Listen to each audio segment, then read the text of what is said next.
ఖమ్మం జిల్లా తిరుమలాయపల్లెం మండల PSCS society పరిధిలో ఉన్నాం. సొసైటీ సిఇఓ గారు సత్యనారాయణ గారు మనతో పాటు ఉన్నారు. నమస్కారం సార్. సొసైటీ పరిధిలో ఎంతకాలం నుంచి పనిచేస్తున్నారు? సొసైటీ ఎలా బలోపేతం చేస్తున్నారు సార్? నేను ప్రస్తుతం ఇంతకుముందు బీరోల్ సొసైటీ సిఇఓ చేశాను సార్. ప్రజెంట్గా అక్టోబర్ 10వ తారీఖు ఇక్కడ జిల్లా వ్యాప్తంగా ట్రాన్స్ఫర్ల ప్రోగ్రాంగా వీడికి బదిలీ అయింది. ఇంతకుముందు ఏ సొసైటీలో పనిచేశారు సార్? బీరోల్ సొసైటీ పరిధి. సార్, ఈ సొసైటీ పరిధిలో రైతుల సభ్యత్వాల సంఖ్య ఎంత మేరకు ఉంది సార్? సభ్యత్వాలు 5,400 ఉన్నాయండి సభ్యులు, సొసైటీ ఓటర్లు సార్. మనకి లోన్ మెంబర్స్ వచ్చి 1200 మంది ఉన్నారు. టోటల్ లోన్ మెంబర్స్ అంటే ఇప్పుడు మనం ప్రజెంట్గా 1548 ఉన్నారు సార్. ఇప్పుడు ప్రజెంట్గా లోన్ మెంబర్లు. ఇది టోటల్ టార్పాలిన్స్ అమ్ముతాం ఇక్కడ. మళ్ళీ సేల్స్, ఫెర్టిలైజర్స్ చేస్తాం, సీడ్ బిజినెస్ చేస్తాం సార్. ఈ సొసైటీ పరిధిలో రైతుల సభ్యత్వాల సంఖ్య 5,000 చిల్లర ఉంది సార్. అవును సార్. మరి ఈ సొసైటీ పరిధిలో రైతులు ప్రధానంగా ఏం పంట పండిస్తున్నారు? ప్రధానమైన పంట సిల్లీసు, కాటను, వరి, ప్యాడీ ఇవి ఎక్కువ పండిస్తారు సార్. సార్, ఈ సొసైటీ పరిధిలో ఉన్న రైతులు ఇక్కడ సభ్యత్వం పొందాలంటే వాళ్ళకు అంటే భూమి ఎంత కలిగి ఉండాలి? సభ్యత్వ రుసుము ఎంత వసూలు చేస్తారు? మినిమం 10 గుంటలైనా భూమి కలిగి ఉండాలండి. వారు సభ్యత్వ రుసుము ఎంత చెల్లించాలి? వాటాదారం 500. సార్, ఈ సొసైటీ పరిధిలో ఉన్న రైతులకు మీరు ఖరీఫ్ సీజన్లో కావచ్చు, రబీ సీజన్లో కావచ్చు, రుణాలు కావచ్చు, విత్తనాలు కావచ్చు, ఎరువులు కావచ్చు, సబ్సిడీ పరికరాలు ఏమేమి అందిస్తున్నారు? ఎంత మేరకు ఇస్తున్నారు? సొసైటీ పరిధిలో రైతులు ఏ విధంగా మీ సేవలు పొందుతున్నారు? రైతులకి మేము స్కేల్ ఆఫ్ ఫైనాన్స్ ప్రకారం మొత్తం టోటల్ అమౌంట్ 2 లక్షల రూపాయలు లోన్ ఇస్తామండి రైతుకి. అతనికి 4 ఎకరాలు ఉన్నా 3 ఎకరాలు ఉన్నా మనకి లిమిట్ అదే. ఎకరం ఉన్న రైతులకైతే 50,000 నుంచి 60,000 మధ్యలో ఇస్తున్నాం. సార్, ఈ సొసైటీ పరిధిలో ఉన్న రైతులు నిల్వ చేసుకోవడానికి నాబార్డు సౌజన్యంతో ఏమైనా గోడౌన్ల నిర్మాణం జరిగిందా? ఇప్పుడు ఇక్కడ ఏం లేదు సార్ ప్రస్తుతం. ఇది ఈ మధ్యనే మేము మన సొసైటీ కోసమే కింద గోడౌన్, పైన ఆఫీస్ బిల్డింగ్ ఇక్కడ. దీనికన్నా ముందు ఊర్లో ఇంకోటి ఉండదు కదా? అది సొసైటీ గోడౌన్ ఈ మధ్యనే మీ దానికి మాదే సార్. అది సపరేట్ అక్కడ సీఈఓ లేదు. ఇది మా కింద ఇప్పుడు మొత్తం 36 గ్రామాలు ఉన్నాయి సార్ ఈ సొసైటీ పరిధిలో. దాంట్లో 3 ఫెర్టిలైజర్ స్టాక్ పాయింట్లు ఉన్నాయి. తిరుమలాయపల్లెం హెడ్ క్వార్టర్లో ఒకటి, పిండిపూలు ఒకటి, జల్లిపిల్లి ఒకటి. ప్రస్తుతం మొన్న ఏరియా షార్టేజ్ వల్ల మళ్ళీ ఒక 7 పాయింట్లు ఇచ్చినామండి. సార్, ఈ సొసైటీ పరిధిలో మీరు రుణాలు, స్వల్పకాలిక రుణాలు కావచ్చు, దీర్ఘకాలిక రుణాలు కావచ్చు, ఏమేమి ఇస్తున్నారు? ఎంత మేరకు ఇస్తున్నారు? స్వల్పకాలిక రుణాలు అయితే 2 లక్షల వరకు ఇస్తున్నాం సార్. ఈ మామూలు ఎల్టీ రుణాలు ఇంతకుముందు ఇచ్చినా అయిపోయినాయి. ఇప్పుడు ప్రస్తుతం ఎల్టీ ఏం లేదు. ఇప్పుడు ప్రజెంట్గా ఎల్టీ 1 ఎకరానికి 5 లక్షల చొప్పున ఇవ్వాలని గైడ్లైన్స్ ఇచ్చారు మన డిసిబి నుంచి. సార్, స్వల్పకాలిక రుణాలు ఏదైతే ఇన్ టైంలో రైతు పే చేస్తే సెంట్రల్ నుంచి అందే రెబిట్ సకాలం అందుతుందా? వాళ్ళ ఖాతాలో జమ అవుతుందా? ఖాతాకు జమ అవుతుంది సార్. వాళ్ళకి మనకి 3% సబ్వెన్షన్ రాగానే రైతు ఖాతాకు జమ వేసి అతన్ని తగ్గిస్తాం అన్నమాట. ప్రిన్సిపల్ దీర్ఘకాలిక లోన్లు ఇస్తున్నాను అంటున్నారు. ఇప్పుడు ప్రస్తుతం ఎల్టీ లోన్లు. మరి ఇప్పుడు వ్యవసాయంలో ఆ యాంత్రీకరణ వచ్చిన తర్వాత పశుపోషణ, పాడి పరిశ్రమ తగ్గిపోయింది. రైతులలో పాడి పరిశ్రమను పెంపొందించడానికి మీరు ఎలాంటి దీర్ఘకాలిక లోన్లు ఇచ్చి వాళ్ళ ప్రోత్సాహం? అదే సార్, ఇప్పుడు మేము ఎకరానికి 1 ఎకరం రైతుకుంటే అతనికి ఒక 5 లక్షల రూపాయలు లోన్ ఇస్తాం పాడి గేదెలకి. ఇస్తే వాళ్ళు కొనుక్కొని దాని ప్రకారం మంత్లీ ఇన్స్టాల్మెంట్ కానీ క్వార్టర్లీ ఇన్స్టాల్మెంట్ కానీ పే చేయాల్సి వస్తుంది. ఈ సొసైటీ పరిధిలో రైతులు మీరు సంవత్సరానికి ఎన్నిసార్లు మీటింగ్ జరుగుతుంది? ఆ మీటింగ్కు రైతులు హాజరు కావాలి. 2 సార్లు జనరల్ బాడీ మీటింగ్. మీరు ఏమన్నా వాళ్ళకు సమాచారం ఏ విధంగా చేరవేస్తున్నారు సార్? 2 సార్లు జనరల్ బాడీ మీటింగ్ జరుగుతుంది. తమకా ద్వారా చేపిస్తాం, ప్లస్ పాంప్లెట్, మన ఏజెండా పాంప్లెట్ కొట్టిస్తాం సార్. ఊరు పంచుతాం. ప్రతి ఒక్క గ్రామ పంచాయతీలో అంటిస్తాం సార్. రైతులు ఎంత మేరకు ఆధార శాతం ఉంటుంది? ఒక 600 నుంచి 700 మంది ఆధారవుతారు సార్. మరి రైతుల నుంచి ఏ విధంగా ఫీడ్బ్యాక్ ఉంది సార్? ఏ అంశాలపై ఎక్కువ లేవనెత్తున్నారు రైతులు? వాళ్ళు ఇదే లోనింగ్, మనకి ఇప్పుడు ఫెర్టిలైజర్ గురించి ఎక్కువ అడుగుతారు సార్. మనకి 3% సబ్వెన్షన్ ఎప్పుడు వస్తుంది ఏందనేది ఇది అడుగుతుంటారు సార్. మీ పాలక మండలి మొత్తం హాజరవుతుందా? పాలక మండలి అవుతారు సార్. మీరు పాలక మండలి హాజరైతే ఎక్కువగా అది ఏటిపై ఎక్కువ తీర్మానాలు చేస్తుంది సార్? పాలక మండలి మన లోన్ల గురించి ఎక్కువ తీర్మానాలు ఉంటాయి సార్ పాలక మండలితోటి. తర్వాత మన ఫెర్టిలైజర్ గురించి 3% సబ్వెన్షన్ రాగానే దాని గురించి తీర్మానం చేసి రైతుల అకౌంట్కి వేయడం ఖాతాకి వేయడం కోసం తీర్మానం చేస్తుంది సార్. సరే ఇది ఫెర్టిలైజర్ ఎక్కువ వాడుతున్నారు రైతులు, వాడడం వల్ల భూమి కూడా మొత్తం దెబ్బతింటుందని మనం నిస్సారం అయిపోతుంది. నిస్సారం అవుతుందని మనం చెప్పినా కానీ రైతులు విన్నారు సార్. ఈ కృత్రిమ ఎరువులను పెంపొందించడానికి మీరు అగ్రికల్చర్ ఆఫీసర్ తోటి మీరు కోఆర్డినేషన్ ఎలాంటి సార్ ఇప్పుడు మేము ఏం చేసినా అంటే అదే పర్పస్గా ఆర్గానిక్ డిఏపి, ఆర్గానిక్ పొటాష్ ఇది తెప్పించినాం సార్. అది చాలా మంది పర్వాలేదు తీసుకెళ్తున్నారు, బాగానే ఉంది సార్. అది కూడా ఆర్గానిక్ ఎక్కువ శాతం ఆర్గానిక్ మళ్ళించడానికి ట్రై చేస్తున్నాం. యూరియాను తగ్గించడానికి సహజంగా ఖరీఫ్ సీజన్లో వర్షపాతం ఎక్కువ ఉంటుంది, సహజంగా నత్రజని కూడా వర్షంలో వచ్చేస్తుంటుంది. ఈ నానో యూరియా పెంపొందించడానికి, యూరియాను తగ్గించడానికి మీరు రైతులు ఎలాంటి చైతన్యం తీసుకుంటారు? మేము కూడా ఊరికి మీటింగ్ పెట్టి నానో యూరియా ప్రోగ్రాం గురించి చెప్తూనే ఉన్నాం సార్. నానో యూరియా కూడా బాగానే తీసుకుంటారు రైతులు. కొంతమంది మన రైతులు, పెద్ద రైతులు ఉన్నవాళ్ళు, తెలిసిన వాళ్ళు మోటివేషన్ ప్రకారంగా వాళ్ళు కొంతమంది తీసుకుంటారు. మామూలు చిన్నకారు రైతులు మాత్రానికి ఇంకా దాన్ని అలవాటు మర్చిపోలేదు. సరే, ఈ సొసైటీ పరిధిలో ఉన్న రైతులకు మీరు ఏదైతే స్వల్పకాలిక రుణాలు ఇస్తారో, దీర్ఘకాలిక రుణాలు ఇస్తారో, ఇచ్చేటప్పుడు రైతులకు రైతు బీమా ఏమైనా చేస్తున్నారా? దాంతోపాటు ఏదైతే ప్రమాద బీమా కావచ్చు, పంట నష్ట బీమా కావచ్చు. పంట నష్ట బీమా కాదు కానీ సార్, రైతు బీమా ఉంది సార్ మాది. వాళ్ళకి ఇంతకుముందు 50,000 ఉండేది, మనమే పే చేస్తాం. అవి వాళ్ళ అకౌంట్కి జమ చేస్తాం. డైరెక్ట్ బ్యాంకు జమ తీసుకొని వాళ్ళ అకౌంట్కి పే చేస్తే వాళ్ళకి ఇంతకుముందు 50,000 ఉండి ఇప్పుడు ఫర్దర్గా ₹1,00,000 అని చెప్తున్నాను ఒక మనిషి మరణిస్తే.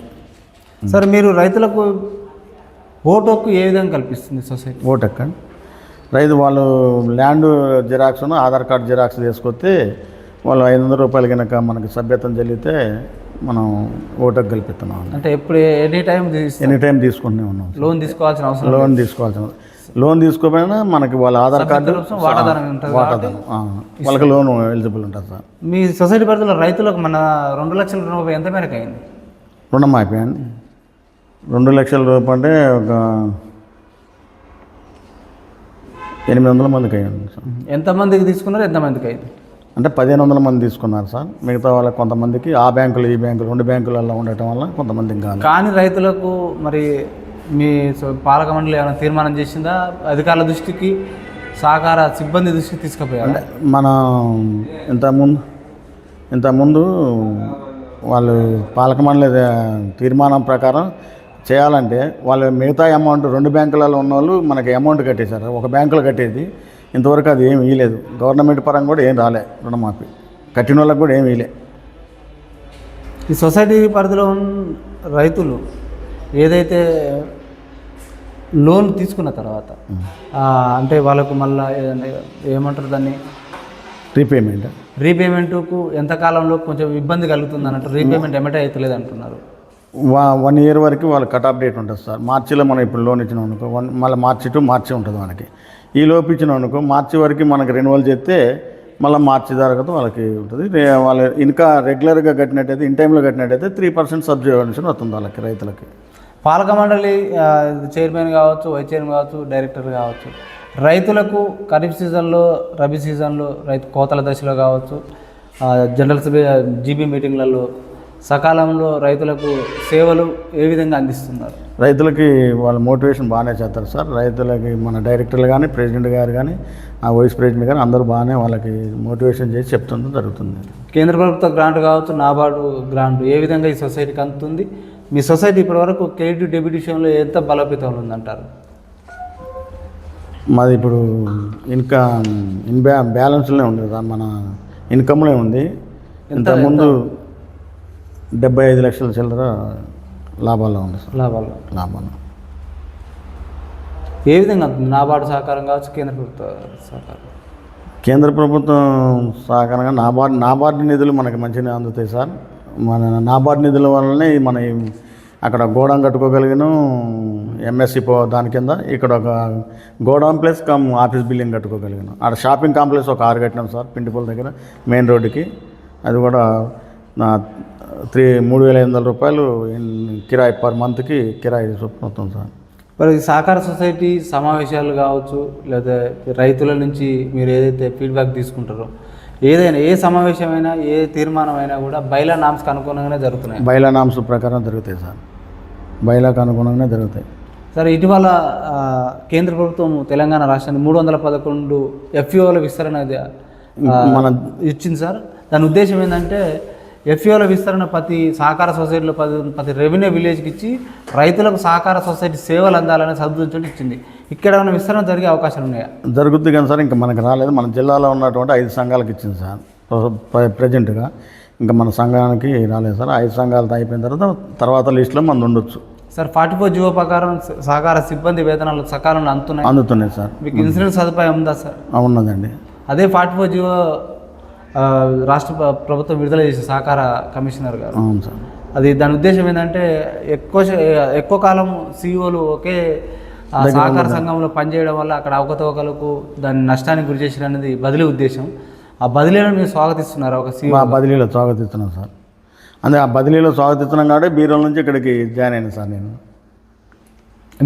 మీకు ఈ సహకార సొసైటీ నుంచి ఏదైతే పాలక మండలి కాలాల పరిమితి రాష్ట్ర ప్రభుత్వాలు పదే పొడిగిస్తుంటాయి, మీకు ఈ అభివృద్ధి విషయంలో కావచ్చు, మీరు చేసే సేవల విషయంలో ఏమైనా మీకు ఇబ్బంది కలుగుతుందా? ఇబ్బంది ఏమి ఉండదు సార్. గవర్నమెంట్ పొడిగించినా కానీ ఇప్పుడున్న ప్రెసిడెంట్లే కాబట్టి వాళ్ళ మోటివేషన్ రైతులకి చేస్తారు కాబట్టి ఇబ్బంది ఏమి ఉండలేదు సార్. సార్, ఇక్కడ ఏమైనా కొనుగోలు కేంద్రాలు ఓపెన్ చేశారా మీరు? ఇప్పుడు ఒకటే సార్, మాకు ఒకటి సెంటర్ ఇచ్చారు, ఏదుల చెరువు సెంటర్ అని, అది ఒకటి ఓపెన్ చేసినాం సార్. ఇంకా ప్యాడీ సన్న రకమే సార్. ఇంకా ప్యాడీ మా దగ్గరికి రాలేదు సార్. సార్, మరి అక్కడ మౌలిక సదుపాయాల కల్పన ఏ విధంగా ఉంది? టెంట్ వేసినాం సార్. మన కుర్చీలు, చైర్స్, వాటర్ ఫెసిలిటీ మొత్తం చూసుకుంటున్నాం సార్. సార్, ఈ కొనుగోలు ప్రక్రియ వేగవంతం కావడానికి ఏఎంసీ వాళ్ళు మీకు టార్పాలిన్స్ కానీ, ఎలక్ట్రానిక్ కాంటాలు కానీ, ప్యాడీ క్లీనర్స్ కానీ, ఏదైతే తేమ యంత్రాలు సకాలంలో అందుతున్నాయా మీరు? తీసుకొచ్చినాం సార్. ఆల్రెడీ మేము ముందే తీసుకొచ్చుకొని ఉంచుకున్నాం సార్. అంతకుముందు కూడా మా దగ్గర కూడా ఉన్నాయి సార్, సొసైటీలో కూడా ఉన్నాయి, కొనుక్కొచ్చుకున్నాం. ఇప్పుడు ఏఎంసీ నుంచి కూడా మొన్న ఒక 2 తేమ శాతం మిషన్లు ఇచ్చారు, ఇన్నేయింగ్ ప్యాన్స్ ఇచ్చారు, టార్పాలిన్స్ ఒక 10 ఇచ్చారు సార్. అక్కడక్కడ గోనె సంచుల కొరత ఉందని రైతులు మా దృష్టికి తీసుకొచ్చారు. మరి మీ సెంటర్లో సకాలంలో పౌర సరఫరాల నుంచి మీకు అందుతున్నాయా? ఇంతకుముందు అందే సార్. ఇప్పుడు ప్రజెంట్కి ఇంకా మా దగ్గర స్టార్ట్ కాలేదు కాబట్టి, ఇప్పుడు మా దగ్గర స్టార్ట్ అయితే ఇంక ఇప్పటివరకు షార్టేజ్ ఏం లేదు సార్. మా హమాలీల కొరత ఉందా ఏమన్నా? హమాలీలు కూడా కొరత ఏం లేదు సార్, ఉన్నది బాగానే ఉన్నారు సార్. ఇప్పుడు ఎంత మద్దతు ధర ఎంత లభిస్తుంది? ఇప్పుడు 23.89 సార్. ఇప్పుడు బోనస్ 500 అంటారు సార్. ఈ రైతు కాంట అయిపోయిన తర్వాత, ధాన్య కాంట అయిపోయిన తర్వాత ఎంతకాలంలో డబ్బు జమ అవుతుంది? ఇంతకుముందు అయితే 3 to 4 daysలో జమ అయ్యేది సార్. ఇప్పుడైతే 24 గంటల్లో 45 గంటల్లో జమ చేయాలంటున్నారు. తూకం ఎంత ఇస్తున్నారు సార్? 41 సార్. 41. బస్తా ఖరీదు ఎంత? బస్తా కేజీ సార్, 40 కేజీలు వాళ్ళది సార్. ఫైనల్గా సార్, మీ సహకార సొసైటీలో రైతులకు ఖరీఫ్ సీజన్లో కావచ్చు, రబీ సీజన్లో ఈ సొసైటీ పరిధికి వెళ్ళి రైతులు ఏ విధంగా సేవలు పొందుతారు? వేటి ద్వారా ఎక్కువ సేవలు పొందుతుంది రైతాంగం? ఇక్కడ యూరియా ఎక్కువ ఉంటుంది సార్ మన దగ్గర. తర్వాత ప్యాడీ ప్రొక్యూర్మెంట్ ద్వారా రైతులకు బాగానే సేవలు అందిస్తున్నాం. మరి లోనింగ్ కూడా పర్వాలేదు సార్ మా దగ్గర. లోనింగ్ కూడా బాగానే ఇస్తున్నాం అనమాట. అడిగిన వాళ్ళకి అబ్జెక్షన్ పెట్టకుండా మంచిగానే లోన్లు ఇస్తున్నాం sir. Okay sir, thank you sir. చూస్తున్నానండి మీ తెలుగు.